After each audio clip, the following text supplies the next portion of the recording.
But first, an island paradise left in ruin. The view from above now shows parts of the Florida Keys reduced to giant piles of wood, twisted metal and debris in the wake of Irma's destruction.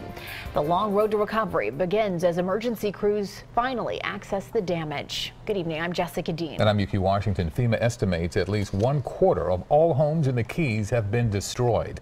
Florida's governor says many bridges connecting the island chain appear to have escaped serious damage, but they will need more time to inspect them. Meantime, some residents are being allowed to return to parts of the Keys that are closest to the Florida main line. Access is still cut off in other places.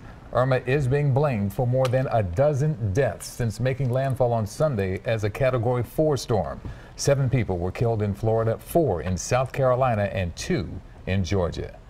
15 million people across Florida are still without power as the state braces for a punishing heat wave this week. Irma also caused record-breaking flooding in Jacksonville, Florida. CBS News correspondent Mola Lenghi takes a look at the damage there. Well, Yuki, Jessica, after those historic floods, water starting to recede here in Jacksonville. This is just one Jacksonville neighborhood where at its deepest point right now, it's about a foot, which is a major change of pace from yesterday, where neighbors here say waters rose to about 3-4 feet high, threatening and in some cases damaging vehicles, property, homes. Today, it is about cleanup and trying to get back to normal, not just here in Jacksonville, but throughout the entire state.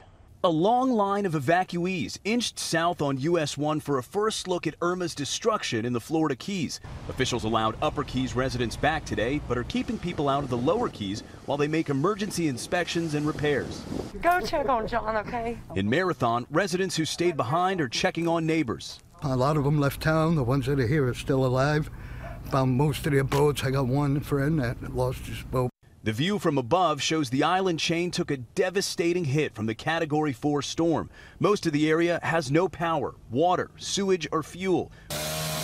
More than 400 miles away, Jacksonville is trying to dry out. Irma swamped the city with record flooding. More than 350 people had to be rescued. The first responders just stepped up and did their jobs, and neighbors helped each other.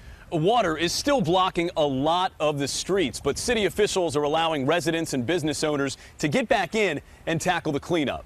We had sandbags out and everything, but that didn't do anything. Shauna Austin spent the morning getting the water out of the dry cleaners where she works. Everybody's okay. We just got to do a little cleaning up.